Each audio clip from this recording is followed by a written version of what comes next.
Now, President Bola Tinubu has held a media chat which broadcast last night at 9 p.m. from the president's office. Now, the interview, which was aired on the Nigerian Television Authority and the Federal Radio Corporation of Nigeria, was one that all connected to, and we all got insights into the president's tenure up to date. So many things to unpack from that conversation. I'm so glad to have Achike Chude here with us to discuss this and unpack all of it. Your initial reactions, because there are a lot of reactions, but your initial takeaways from the highlights of that media chat. Well, I think my initial reaction, fine, it's a good thing to have a president that wants to speak to the nation, because for quite some time now we have been having this recurring complaint about the inability of the president to talk to the people directly. And in most cases, they have done that through their spokespersons. We know the spokespersons have functions, to perform. But at critical moments in the life of a country, you want to see the person that's in charge of the country, the father of the nation. You want to hear from him directly and not from his spokesman or spokespersons. And so I think it was refreshing in a way that he did this presidential media chat. And we hope that there will be more of it. So I think it's a good thing from that perspective, because it's an opportunity. Again, don't forget the fact that the media's primary role is to hold leaders, political leaders, accountable. And so this is an avenue that is provided for the media to do just that. So it is the effectiveness with which it is done that determines whether they have done a good job in holding him accountable. The kind of questions that are asked of him, the kind of responses that he gives, and if there are follow-up questions also with facts and data, because one should also not be intimidated enough to want to tell the president or a governor that there is a bit of lacuna in his responses. That is the duty of the media, and it's a duty that has been given to them by the constitution of this country. So in a way, it's a sacred mandate or duty or responsibility, obligation that they have. And they have that obligation, and they exercise that obligation on behalf of the people. And so if they have not engaged as thoroughly as they should, then they have not exactly discharged their responsibilities to the people. Fabulous intro. Now, what critical economic questions remain unanswered in this media chat from your perspective? Well, I think the issue of cost of governance, I think is key, because this is something that Nigerians have been talking about for a very, very long time, especially, when you juxtapose that with the living conditions of Nigerians that are essentially on the negative in terms of the cost of living. There's a lot of frustration in the land. People are not able to carry out meaningful social existence. So when you put that side by side with what people perceive to be the ostentatious lifestyle of their political leaders, they tend to insist that the way they live, the political elites live, should be a reflection of the social and economic conditions of the citizens in the country. And so the people have not up to this point, even though they've been shouting for the past 10 years about the need to cut the cost of governance. I'm not sure that Nigerians have actually seen the political class reflect that in the way they conduct themselves. So I think the cost of governance, of course, it came up in the interview when he was asked a direct question about the number of ministries, under his, that he has put in place, and whether he was thinking of perhaps pruning it, since it's about the biggest in the world. And he answered emphatically that he was not going to do that, because according to him, they have been quite effective and efficient, and so there was no need to do that. And then other areas, one would have expected other areas of the cost of governance, the ministries, the issue of convoys, for instance, has come up from time to time. And I know that there was a time he issued an order about the number of convoys that ministers should go with and other government functionaries. I'm not exactly sure that that has been obeyed. So these are things, and then of course you're looking at other agencies of arms of government, especially the National Assembly, that keeps on being embroiled in one controversy or the other. From time to time anyway, internal controversies that end up coming out into the public space. And that's one area that one should look at, again, in terms of course of governance. So I think that came to the fore.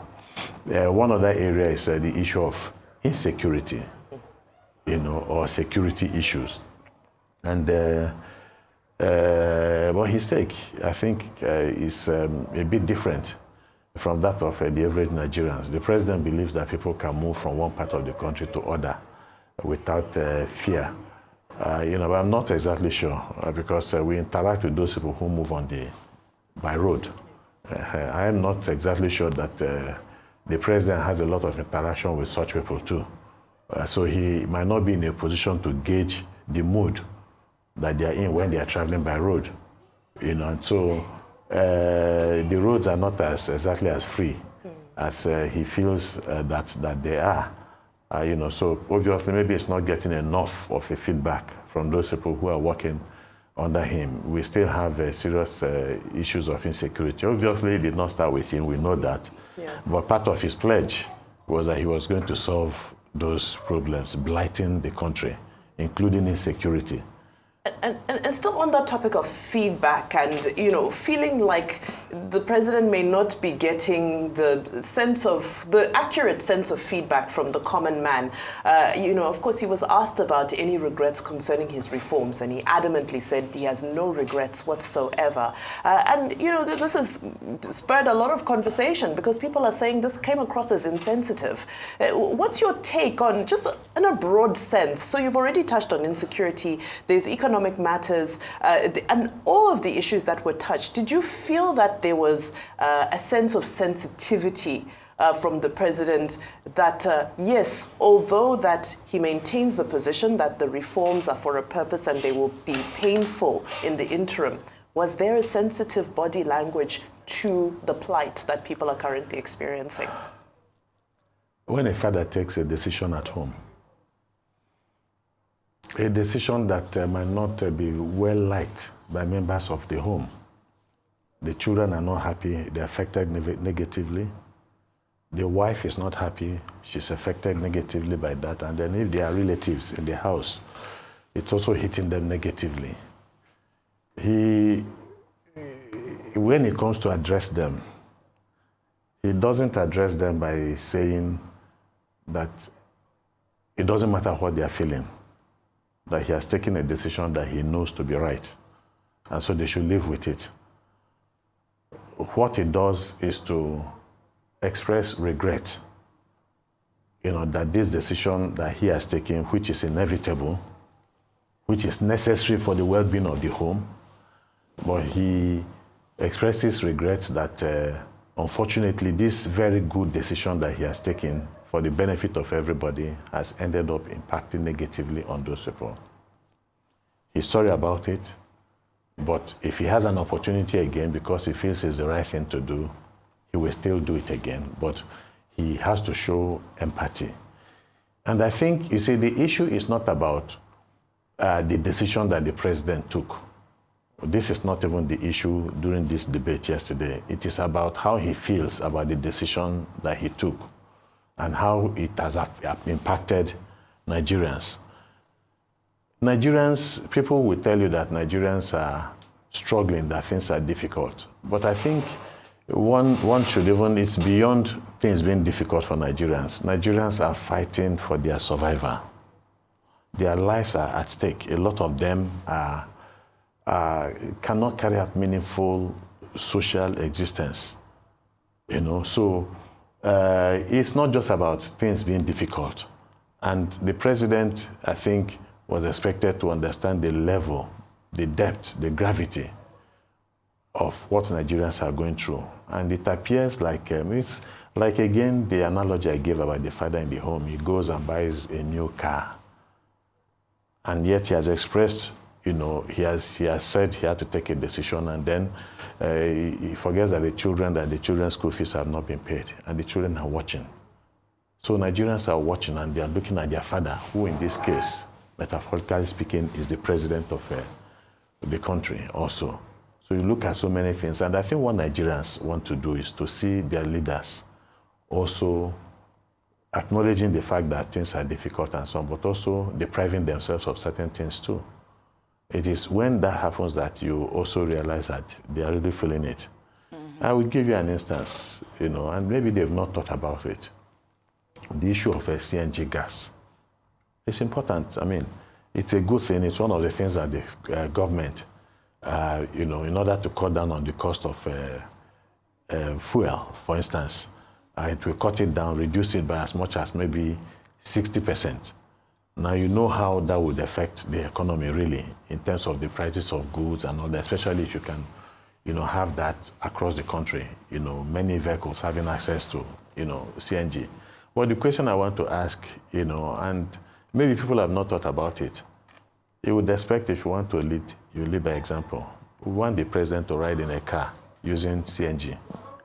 The governors, the ministers, it has not occurred to anybody. I'm not sure. When the Chinese were trying to develop, and they had, of course, in those days, it took about 40 years to get to where they are today.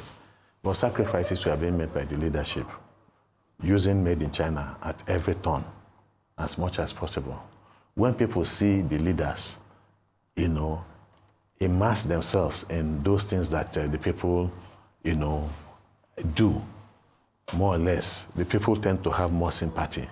When the leader says, we want you to do this, they know that this is a leader that leads by example. So perhaps it has not occurred to the governors and the ministers and the commissioners and all that. Perhaps when it occurs to them, then they will give us the news that virtually all the vehicles they are using CNG gases.